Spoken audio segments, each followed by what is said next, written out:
So by now, everyone's team has probably started their preseason. Me personally, my team has already played 3 preseason games, you understand? And preseason is a time where, managers are looking for the best system, their best 11. Maybe you as a player, you're trying to build chemistry with your teammates. Maybe you're on a new team. Maybe you're trying to prove a point to your manager. So today I'm going to be talking about what should be your main goals during preseason. What should you really be attacking? What should you be focused on in preseason? First as an individual and then as a team aspect.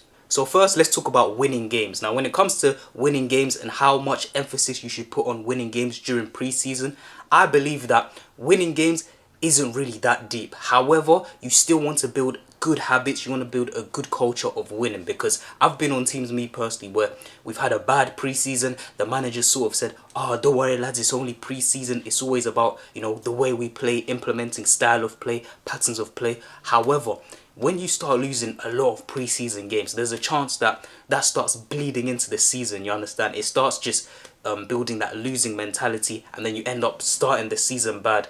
And then, during those preseason games as well, because your team is losing so many games, certain players might start to lose confidence. Certain players might start to think, are we really good enough? Certain people start to think, we're going to get destroyed in this league. And then, that sort of mentality starts to seep in. And then obviously that leads to you having a bad start of the season. And then it just trickles on into the season, which leads to you just having a miserable season, a depressing season. Because trust me, I've been there, you know what I'm saying? Becoming like bottom 3 in your league, it's not good, you understand? It's not good going into every single game thinking, we're gonna lose. It's like, nah. So during preseason, you really want to implement, winning habits, especially if you're playing teams, in lower divisions than you, because in preseason sometimes you don't play teams that are gonna be in your league. You might play teams that are in a league above you or in a league below you. Especially the teams in a league below you, you don't want to be losing to those teams, because like I said, that's going to seep into players' mentality. That's going to make you think, if we lost to this team who's not even in our league, who's in a league below us, imagine what the teams in our league are going to do to us, you understand? So you really want to put a bit of emphasis on winning games. Like I said, to be fair, preseason, if you do lose a game, obviously it's not that deep. It's preseason. There's not much, there's not much riding on it, you understand? There's not really much there's nothing to play for, pretty much. It's really, preseason is just a time where you're figuring out patterns of play, style of play, building chemistry with your teammates. However, you don't want to be losing every single preseason game. You still want to build that winning mentality,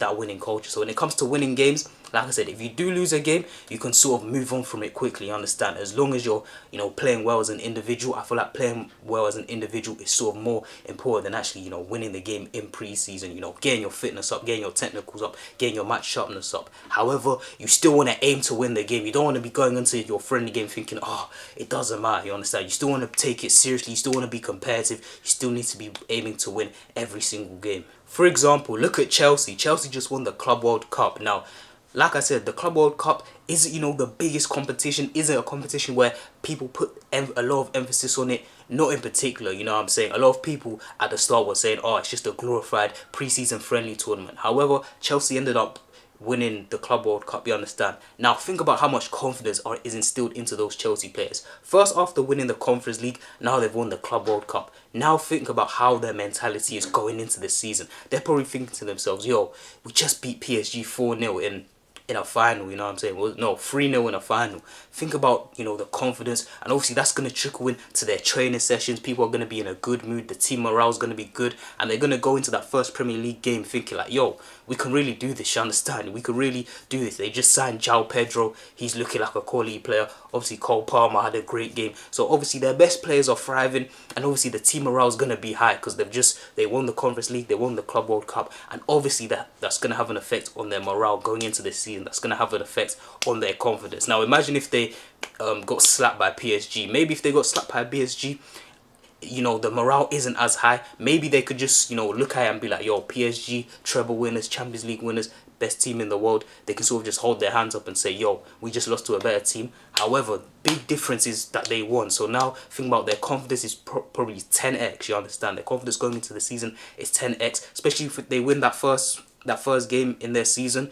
Then they're more likely to go on a run, you know what I'm saying, of winning 4, 5, 6 games in a row, maybe even competing for the title this year. So like I said, in preseason, like I said, the winning the games aspect isn't that important. Like I said, there's more important things like you as an individual getting your fitness in, building chemistry with your teammates. However, you still want to instill that winning mentality for the actual season, so you can go into games confident, have a good start to the season, and then obviously that will trickle down all the way to the end of the season, which may lead to your team winning trophies at the end of it.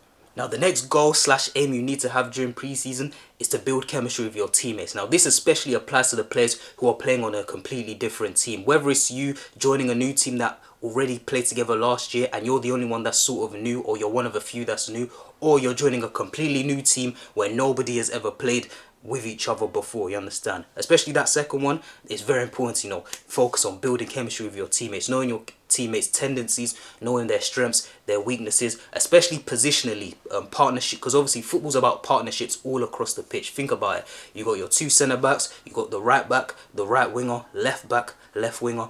You got your central midfield players, whether it's a 2 in there, whether it's a 3 in there, and then obviously your striker. Maybe it's the striker and the number 10, and then a partnership between, the two sitters in the middle of the park. Football is all about partnerships, so it's all about, figuring out your teammate's strengths, your weaknesses. Whether it's your striker, does your striker like it, the ball into his feet? Does he like it in behind? Does he like it in the air or on the ground? Do you understand? When it comes to your winger, does he like to come shoot a lot of the time, or does he like to spin in behind? Maybe it's a case of, maybe you know that your winger, he likes to hold on to the ball for too long, you understand? He likes to hold on to the ball for too long. Then obviously you need to tell him that, pass the ball, release the ball, obviously tell him. But if you know that's his tendency, if you know that's his natural game, then you just have to adapt. You just have to make certain runs. Maybe you give the ball to your winger and then you overlap him, allowing him to go inside, you understand? Maybe your winger's a bit like a player like Jack Grealish. He likes to drive inside. So what are you going to do as a fullback? You're going to make sure you give him that overlap every single time to create space so he can drive inside and have a shot, or maybe find a key pass, you understand? Whether it's your centre midfielders, just building that chemistry with your centre midfielder, just knowing, alright, cool. Just little rotations. You go into the, if you start short for the ball, just rotate with your centre midfielder, create that space so you can get on the ball and turn and play, you understand? Just all those chemistry, just that chemistry all across the pitch, just building those partnerships is very, very essential, because we all know that feeling where it's like you're playing with players that you've never played before. Maybe it's a trial game and you're playing with players you've never really played with before. You don't know their strengths, you don't know their weaknesses. Maybe you try to put the ball in behind and then the winger doesn't run because he likes the ball into feet, you understand? It's just so much better when you and your teammates are on the same wavelength. Everyone knows as a footballer, it's just so much better when you're on the same wavelength as a player. You know their game, you know what they're gonna do. Let's say it's a striker, you know exactly what type of run he's gonna make. Maybe it's your centre midfielder, you know exactly when to rotate with him or when to stay. You know them ones where it's like one goes forward, one stays back. You already, you know what I'm saying, you already sort of have that that psychological understanding with your teammate, you understand? Maybe it's the number 10 and the striker. They already know, the striker already knows, as soon as that number 10 picks up the ball, I'm off, I'm making that run, you understand? Maybe it's a centre back. Maybe it's a centre-back partnership. You already know, alright, cool. One engages with the striker and then the other one sweeping. Just little partnerships like that is very, very important to build chemistry with your teammates, because obviously, like I said, we all know that feeling. It's just so much easier to play football when everyone's on the same wavelength. Everybody knows. Look at PSG. PSG is a prime example of this. Like, everyone knows what they're doing. Everyone knows everyone's tendencies. Everyone knows, alright, cool. When Dembele and Kvaratskhelia and even Doué, when they're doing their little rotation thing, everything is smooth. They know, alright, cool. Dembele might peel out to the left.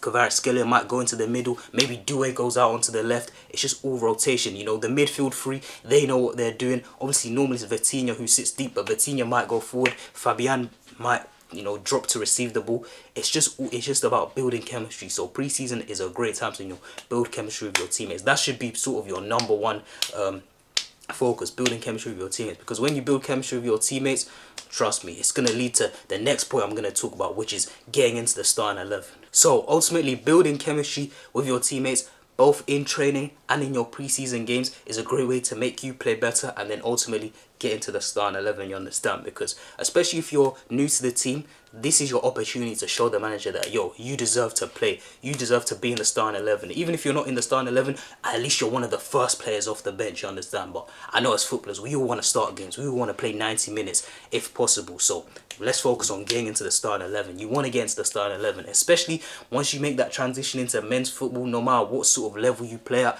you're gonna be traveling far distances. It's gonna be a long season. Maybe as a youth player, maybe you play how many league games? Like when I was a youth player, I was playing probably about how many league games in a season? Probably like 16, maybe 16 league games, 18 league games, something like that. Whereas men's football is 38 games. It's a long season, you understand? It's a very long season. There's going to be a lot of games, and there's going to be a lot of away games where you're going to have to travel very far distances. And you don't want to be traveling far distances. Let's say hour and 15-minute drive, an hour and a half drive, going all the way, getting there 2 hours before kickoff, doing the warm-up, doing the preparation. You know what I'm saying? You might be in the change room, you're putting on your shin pads, you're doing your tape, you're doing all that preparation just for you to sit on the bench for 80 minutes and only get 10 minutes. Imagine how frustrating that is as a footballer, you understand? So you need to make sure you take preseason seriously, especially if you're a new player. No matter what position you play, whoever's currently ahead of you, you need to tell yourself, yo, I'm better than this guy. I need to, displace this guy off the team. I need to show the coach that, yo,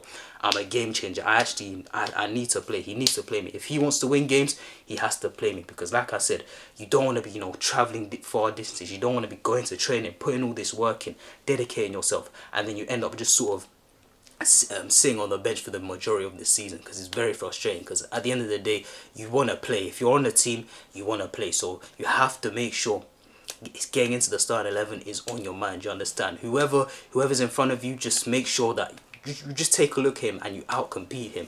A good way to get into the starting 11, I've realized with certain managers, is that you also have to take into account what type of players managers like. You understand? Because you might be a certain type of player where, your previous manager, he loved you understand? He loved the type of player you are. You fit his system, you fit his philosophy, and that made you start all the games. However, you go to a new team and then the manager's not really feeling you. Not because you're not a good player, because you're still the same player, you're still a good player, you're still doing the exact same things you did for your old team, but it's just the type of player, he just doesn't really like you. Let's say, for example, on your old team, you are sort of a maverick type of player. You are number 10. You love to get on the ball. You know what I'm saying? You love to hit step overs. You love to do skills. However, and obviously that works for your old manager. He gave you that freedom. He gave you that freedom to express yourself. Try play key passes. If you gave the ball away, your manager sort of made an exception because, cool, you're trying to create something, sort of like Kevin De Bruyne style. You see the way Pep Guardiola, he gave Kevin De Bruyne the license to, try things, try passes. And there were certain games where De Bruyne gave the ball away a lot, but Pep gave him that license because Pep knew, cool, even if he gives the ball away, let's say 9 times, on that 10th attempt, it's going to be an assist, you understand? So Pep gave De Bruyne that license. However, let's say you're that type of number 10. You go to a new team and your new manager, he's just not fucking with it. He's just not fucking with it. He's always telling you, yo, play simple. He might accuse you of being too lazy. Let's say you're like I said, that number 10, Mesut Ozil type of thing. Maybe he accuses you of being too lazy. Maybe he wants, more workhorses in there. Guys who aren't technically as good as you, but simply because they work harder than you, they're in the team ahead of you, you understand? So you have to sort of see what type of players the manager's like. See what he's always praising. You hear this in the team talk as well. What does your manager always bang on about in the team talks? And then that's the thing that you have to focus on and be like, alright, cool. If I want to get into this manager's good books, I need to do this. Let's say in the team talks, your manager's always emphasizing the fact that you need to work hard. He loves workhorses. He says everyone needs to get up and down, get up and down. And let's say you're a player like a Mesut Ozil, you don't really work hard. Then you have to take that into account and be like, alright, cool. This is not really my game, but just in the preseason, I need to show this guy that I have the capability of working hard off the ball, winning challenges, really battling for the ball. Let's say in the team talk, your manager's always like, alright lads, let's make sure you play simple, you understand? Don't do all these fancy things. I don't care about who does step overs, blah, blah, blah. I want the ball played touch, play. I want it 1, 2, maybe 3 touch. If your manager keeps banging on about, playing simple, like my one currently does. If he's constantly banging on about, yo, play simple, 1 and 2 touch. I don't want you faffing around with the ball. I don't want little tricks and flicks around the corner. If you have that type of manager, then you already know what to do. Yo, play the ball quick. Even if you're a winger or you're a striker and you're going to do a move, if you're going to hit a step over, make sure it's quick and decisive. Make sure you drive at your man. It's 1 step over, bang. Then when you get to the byline, make sure you put the ball across the box. Don't, go to cross and then check back again, or your manager's gonna get onto you. So just sort of know what your manager sort of likes. Different managers like different things, but just sort of see you'll hear it in their tone. There's certain things, I've seen it for every team I've played for, there's certain things that certain managers repeat over and over again, and that's what they like to see in their players. And then you look at the players who they're always playing, their players do that. If the manager likes to play simple, you'll see he's playing people on the pitch who play the ball simple in 1 and 2 touch. If your manager likes hard work and graft, you'll see on the football pitch there might be a couple players who aren't the best technically, maybe even technically they're poor, they're just meaty ballers, but because they're workhorses, because they like to run around a lot, they get game time for that manager. So like I said, getting to that starting 11 should be the main goal for all footballers. Like I said, you don't want to be travelling long distances just to be playing 10 minutes sitting on the bench. You're going to get frustrated, and you're going to lose confidence as well in yourself as a footballer, especially as a young player. That doubt's going to creep in, like, yo, am I good enough for this level? Which may lead to you coming off the bench and not playing your best, because you're sort of, you're doubting yourself, you're second guessing yourself, you're telling yourself, yo, this manager doesn't even rate me, which obviously affects your confidence. So just make sure during pre-season matches, make sure you go out there, you ball out, but then also you ball out, you play your game, but then also acknowledge that, yo, certain managers like certain things. So if your manager, like I said, if he likes hard work, and even if you're not the hardest worker, just show him glimpses in pre-season that, yo, I work hard. Let's say you're a winger, just show him that you can track. You can track back, you understand? Just show him that, yo, you have the ability to track back, win the ball, and then go the other way. If he likes to play simple and you're a guy, you like to do your flicks and tricks, you like to, express yourself on the pitch, do that incrementally, you know what I'm saying? Express yourself, have those moments, but also showing that, yo, I can play simple, you understand? I can play simple, I can keep the ball ticking.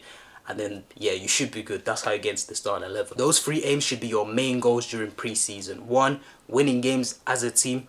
Number 2, building chemistry with your teammates. And then number 3, getting into the starting 11. So, I hope you enjoyed the vid. I've been JT, and I'm out.